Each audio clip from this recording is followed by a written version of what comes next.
Nous arrivons donc au vers 80 dans lequel Cheikh Al-Fadhfari dit غالبه 76 لو وفر مدته لم تعد 15.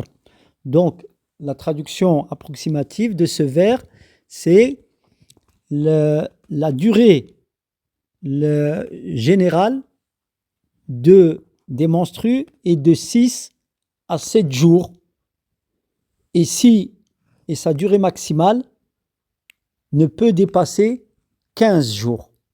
Donc ici, il nous est donné deux informations. C'est la durée moyenne, j'ai dit générale, c'est la durée moyenne, et la durée maximale des menstrues. Dans une menstrue, c'est 15 jours. Donc, Cheikh Al-Hajjawi rahimahullah dit dans Zad al-Mustaqni' et donc sa période générale est de 6 à 7 jours ou sa durée la plus fréquente est de 6 ou 7 jours. Cheikh explique, autrement dit, la durée habituelle des menstrues est de nuit de 6 ou 7, c'est-à-dire jours. Cela est exact, dit Cheikh Al-Uthaymin, car la tradition prophétique, la sunna, l'a confirmé. Le prophète sallallahu alayhi wa sallam a dit à la femme souffrant de métrorragie, donc de l'istihara, donc celle qui a un écoulement continuel, et il lui dit, dans le hadith authentique, فَتَحَيَّضِي سِتَّ أَيَّامٍ أو 7 أيام في علم الله ثم اغتسلي, c'est-à-dire considère-toi en état de menstru 6 ou 7 jours, donc selon la science d'Allah, puis effectue ton lavement, c'est-à-dire purifie-toi. Donc ici le prophète sallallahu alayhi wa sallam a déterminé le nombre de jours qu'elle devait le considérer comme sa période de menstru dans ces métrorragies, son écoulement le continuel de sang. Donc elle se considérait en menstru durant 6 ou 7 jours. Donc c'est le Cheikh Al-Uthaymin explique, et cela est effectivement la réalité et des femmes en menstru en général. Leur durée de menstru va de 6 à 7 jours. Ensuite, la seconde partie du vers 80, donc, où il donne la durée maximale dans le madhab hanbali d'une période de menstru, il dit sa durée maximale est de 15 jours. Dans Zad al-Mustaqni' d'Al-Hajjawi, il formule cela en disant wa aktharuhu 15 yawma, donc et son maximum est de 15 jours. Donc Cheikh Al-Uthaymin explique cela en disant que la durée maximum de 15 jours selon le madhab, l'école juridique hanbali, donc est de 15 jours. Et ils se sont basés pour cela sur al-aada, la coutume, les habitudes. Car l'usage veut que les règles d'une femme n'excèdent pas 15 jours. De plus, ce qui dépasse cette durée consommerait la majeure partie du mois, c'est-à-dire que ça représenterait la majeure partie du mois, donc la plus grande partie du mois. Or, il n'est pas possible que la période de pureté soit plus courte que la période de menstru. Voilà ce par quoi il prouve cela. Il dit ensuite, si la durée donc des menstrues atteint 16 jours, la période de pureté serait alors 14 jours.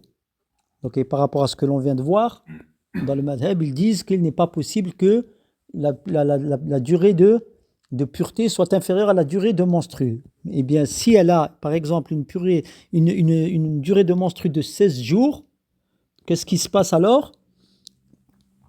Donc, comme il dit, il est impossible que la durée du flux sanguin soit supérieure à celle de la pureté, donc des menstrues à la pureté, selon les savants.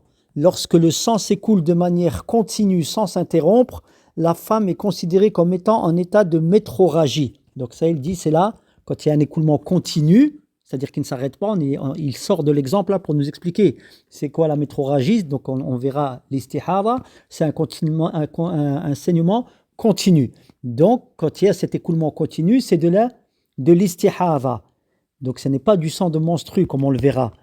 Donc ainsi, la majeure partie du mois se voit appliquer la règle de la totalité. Qu'est-ce que ça veut dire ça? Donc la majeure partie du mois se voit appliquer la règle de la totalité. Par conséquent, ce qui excède 15 jours est considéré comme une métroragie, comme l'istihara. D'accord? Donc les 15 jours en question, c'était des menstrues, parce que c'est le madhab.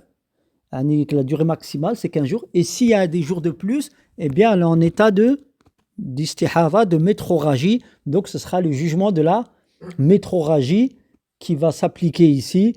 En l'occurrence, elle pourra faire ce qu'elle fait une femme qui n'est pas en état de menstru, de manière générale. Et tout flux, c'est-à-dire sanguin, donc le sang d'apparence de menstru, dépassant cette limite pour une femme, relève de l'istihara, donc de la métroragie. Résumé, si une femme, dans le madhab, selon l'avis de l'école hanbalite, elle a des règles, donc du sang de menstru qui s'écoule pendant 15 jours, ce sont des menstrues. Si le même sang, avec les mêmes propriétés, on revient à ce qu'on disait, et les mêmes caractéristiques que le sang de menstru qui coulait précédemment, continue à couler après les 15 jours, dans le madhab, ils disent c'est du sang de istihara, de métroragie, donc ça n'est plus le même jugement qui va s'appliquer. Voilà pour la parole du madhab. Et ensuite, Cheikh Al-Uthaymin donne des exemples à cela. Comme on l'avait vu tout à l'heure, pour une femme qui a des règles pendant 20 heures, on a vu que ça n'était pas considéré dans le madhab comme du sang de menstru. Eh bien, il va donner un exemple à ce sujet avec le dépassement des 15 jours. Donc il dit, si une femme interroge au sujet d'un saignement l'ayant affecté pendant une durée de 20 heures, donc moins de 24 heures, doit-elle rattraper les prières qu'elle a délaissées durant cette période? Donc elle pensait qu'elle était en menstru dans le madhab. Donc, et ça s'est arrêté au bout de 20 heures. Elle demande, est-ce que je dois rattraper mes prières, les prières que j'ai laissées pendant les 20 heures? La réponse est qu'elle est tenue de les rattraper, car cela ne constitue pas des menstrues. Je répète que c'est selon le madhab que Cheikh Al-Uthaymin avait dit qu'il n'y a pas de durée minimale. C'est la présence du sang qui détermine cela.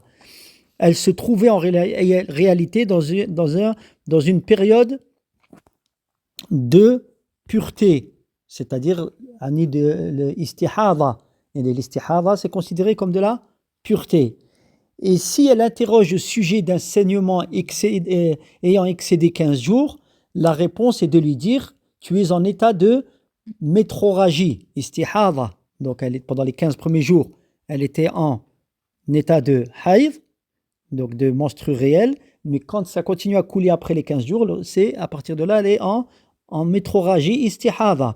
Ne délaisse donc pas la prière durant cette période, d'accord, au-dessus de 15 jours, à savoir ce qui dure moins d'un jour et d'une nuit. À savoir ce qui dure moins d'un jour et d'une nuit, ou durant la grossesse, n'est pas qualifié de métroragie à proprement parler, mais en revêt le statut juridique. D'accord? Il prend le statut de la métroragie. Donc ceux qui coulent moins de 24 heures et ceux qui coulent durant la période de grossesse. Certains juristes le désignent sous le terme de dam fasad, sang de corruption. Ensuite, le cheikh donne l'avis prépondérant. Selon lui ici, il dit « L'avis correct à ce sujet est également qu'il n'existe pas de limite maximale. En effet, certaines femmes ont un cycle régulier et stable de 17 ou 16 jours. Qu'est-ce qui ferait que le sang s'écoulant avant le coucher du soleil le 15e jour, donc avant le maghrib, soit considéré comme des menstrues, alors que le sang s'écoulant 1 minute après le coucher du soleil serait une métroragie ?» Donc, pourquoi ça se transformerait de jugement de haïd à istihada, alors que sa nature, sa couleur et sa consistance sont identiques. Comment peut-on affirmer que le passage ou que par le passage d'une ou de 2 minutes donc de temps, le sang se transforme de menstru en métrorragie, istihada, sans aucune preuve. Si une preuve existait pour ce qu'ils avancent, nous l'aurions accepté. Ainsi, si une femme a une habitude donc de menstru constante et stable de 17 jours par exemple, nous disons que tout cela constitue des menstrues. Donc, je répète ce que le cheikh explique. Si une femme a une habitude constante et stable de 17 jours par exemple, nous considérons et nous disons que tout cela constitue des menstrues. Donc, al-hayd. En revanche, il dit, Cheikh Al-Uthaymin, si le sang coule continuellement durant tout le mois, ou s'il s'interrompt pour une durée infime, comme un jour ou deux, ou alors s'il est intermittent, c'est-à-dire en apparaissant quelques heures, puis cessant quelques heures durant tout le mois, donc il y a du sang qui coule par intermittence, elle est alors considérée comme atteinte de métrorragie. Dans ce cas, nous la traitons, donc métrorragie, l'istihada, dans ce cas, nous la traitons selon les règles de l'istihada, comme cela sera exposé, incha'Allah. Donc ici, le Cheikh Al-Uthaymin, il dit, sans préciser quelle est la nature du sang, mais en apparence c'est le même sang des menstrues, il dit, si elle a cet écoulement continu, ou un écoulement de sang intermittent, c'est de l'istihada. Mais ici, il dit, on verra cela plus tard. Est-ce qu'il parle des jugements, l'ahkam de l'istihada, d'accord? Ou alors est-ce qu'il parle de justement cet écoulement intermittent ou continuel? Mais ici, il ne parle pas de la nature du sang, donc il faudra voir ce qu'il dira à ce sujet. Wallahu a'lam.